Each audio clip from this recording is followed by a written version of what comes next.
पहले का नियम था, जब भी मम्मी पापा माता पिता जब बैठते थे एकांत में तो कुछ परिवार के लिए अच्छा करने की बात करते थे, कुछ नया करने का प्लान करते थे।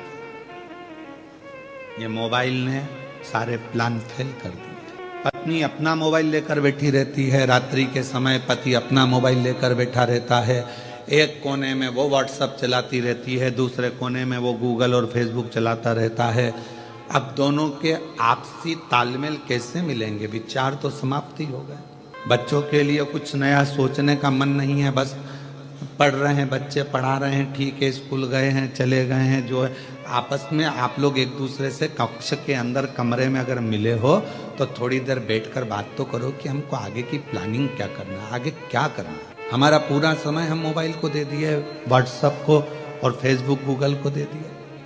कितने भी आपके फ्रेंड बना लो इंस्टाग्राम पर, कितने भी आपके फ्रेंड बना लो व्हाट्सएप पर, कितने भी आपके फ्रेंड बना लो फेसबुक पर, कितने भी आपके फ्रेंड बना लो गूगल पर, कितने भी आपके फ्रेंड बना लो आप पूरे मोबाइल पर याद रखना, जब बीमार पड़ोगे, हॉस्पिटल में पड़े रहोगे, पूरे मोबाइल का एक भी दोस्त तुम्हारे पास खड़ा हो तो बता देना, खड़ी वो पत्नी ही रहेगी। जिसको तुमने टाइम नहीं दिया वो पत्नी, जिसको तुमने टाइम नहीं दिया वो पति, जिसको तुमने टाइम नहीं दिया वो सास, जिसको तुमने टाइम नहीं दिया वो ससुर, जिसको तुमने टाइम नहीं दिया वो मम्मी, जिसको टाइम नहीं दिया वो पापा। आखिरी में खड़े केवल परिवार का ही व्यक्ति रहेगा। बाकी के जितने मोबाइल पे जुड़े वो बाद में लिखने को तैयार मिलेंगे, ओम शांति।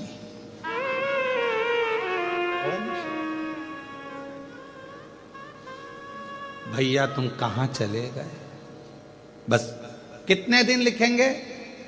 एक दिन, क्योंकि उनको मालूम अब तो कोई इंस्टाग्राम चलाने वाला नहीं, इसका कौन फेसबुक यूट्यूब, बात खत्म।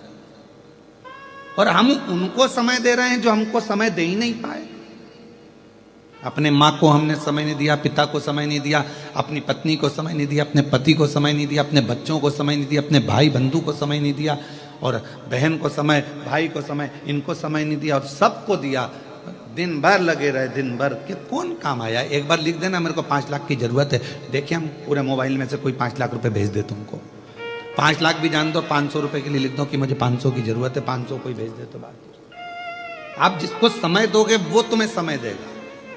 यहां कथा में बैठकर आप फालतू का समय बर्बाद नहीं कर रहे, आप शिव को समय दे रहे हो, शंकर जी को समय दे रहे हो, तो मेरा शंकर भगवान भी तुम्हारी दुख की घड़ी में समय जरूर। और क्या चाहिए? एक बच्चा अगर पड़ा हुआ है हॉस्पिटल में, अगर एक माँ पड़ी है, एक पिता हॉस्पिटल में पड़ा है, अंतिम सांसें चल रही है, तो क्या चाहिए उस समय पर? आप क्या बोलोगे डॉक्टर साहब को? डॉक्टर साहब थोड़ा सा देख लो ना, इनका अच्छा समय कर दो ना, डॉक्टर साहब थोड़ा सा समय और मिल जाए ना, डॉक्टर साहब इसको और थोड़ा समय। हम क्या मांग रहे हैं? समय। जब व्यक्ति हॉस्पिटल में पड़ा रहता है, हम भगवान से पैसा नहीं मांगते हैं, अटैची नहीं मांगते, माल नहीं मांगते, प्रॉपर्टी नहीं मांगते, हम उस समय मांगते हैं समय। भगवान इसको, छोटे बच्चे हैं इसके, प्रभु 2-4 साल और निकल जाए, समय दे दो। भगवान भी कहेगा तूने अगर शिव पुराण में समय दिया है तो वो सारा समय मैं तुझे भी दूंगा, तू क्यों चिंता कर? तूने अगर मेरे मंदिर में समय दिया है, तूने मुझे समय दिया है, तो मैं तुझे दूंगा। एक नवीन नाम का एक लड़का था, ब्राह्मण पांडित्य कर्म करता था, नवीन, बहुत पुराना है, हमारे पास में रहा।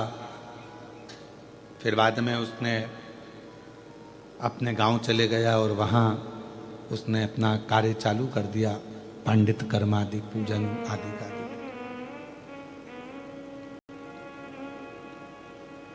और ऐसा ही एक पुत्र और हमारे साथ में रहा, जबलपुर के सचिन। तो वो बालक बोला कि गुरुजी मुझे एक बीमारी हो गई है और बहुत दुखी हूं मैं, बहुत दुखी। हमने कहा क्यों टेंशन लेता है, क्या हुआ? डॉक्टर ने कह दिया कि मैं केवल 2-3 महीने का हूं। मैंने कहा डॉक्टर बोला है ना, शिव तो नहीं बोला ना। तो हमारे साथ में इतने साल रहा, तूने सेवा करी, बिना विचारे बिना सोचे, तू क्यों चिंता करता?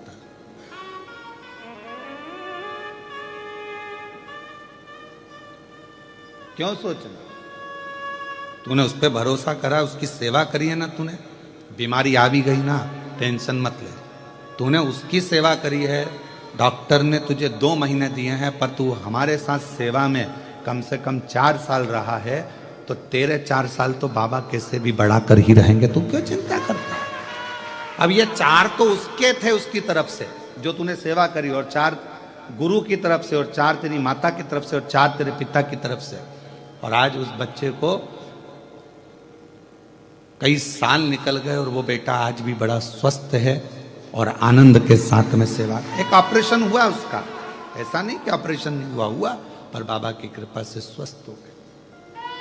आपने कृष्णेश्वर बाबा को कितना समय दिया, आपने राम जी को कितना समय दिया, आपने शिव जी को कितना समय दिया, आपने भगवान को कितना समय दिया, वो समय पूरा काउंट होता है। आपने परमात्मा को दिया है तो परमात्मा भी आपकी दुख की घड़ी में, अंत घड़ी में, और अंत समय प्रभु आना पड़ेगा, वचन दिया तो निभाना पड़ेगा। आए नाय प्रभु कुटुंब कबीला, अंत समय प्रभु आना पड़ेगा, वचन दिया तो निभाना पड़ेगा, अंत समय प्रभु आना पड़ेगा। तो ये अंत बिंदु, आप अब क्या सोचे हो, क्या विचार करें? आपने दिया समय, हम फिर निवेदन करेंगे, कथा मोबाइल पर सुनो, हम मना नहीं करेंगे। टीवी पर सुनो खूब आनंद में, मोबाइल पर सुनो खूब आनंद में, पर रात्रि में आधा घंटा 1 घंटा जब अपनी पत्नी के साथ, अपने पति के साथ, अपने परिवार के साथ रहो, तब इस मोबाइल को स्विच ऑफ कर दो या साइलेंट कर दो, फ्लाइट मोड पे डाल दो और इसको ले जाके अपने एक कोने में रख दो। उसके बाद 1 घंटा अपने परिवार के साथ, अपने बच्चों के साथ, पत्नी, पति, माता, पिता, जिसको आपको समय देना है सबको दो। क्यों? क्योंकि कोई दुख की घड़ी आएगी तो मोबाइल के मित्र तुम्हारे सामने नहीं होंगे, मित्र तुम्हारे परिवार वाले तुम्हारे सामने होंगे। हम उनको समय नहीं दे पा रहे। पहले घर के अंदर एक घड़ी होती थी, वो भी पापा के हाथ में होती थी या दादाजी के हाथ में होती थी, और पूरे घर के लोग समय पूछने किसके पास आते थे? दादाजी के पास। क्यों काका जी कितनी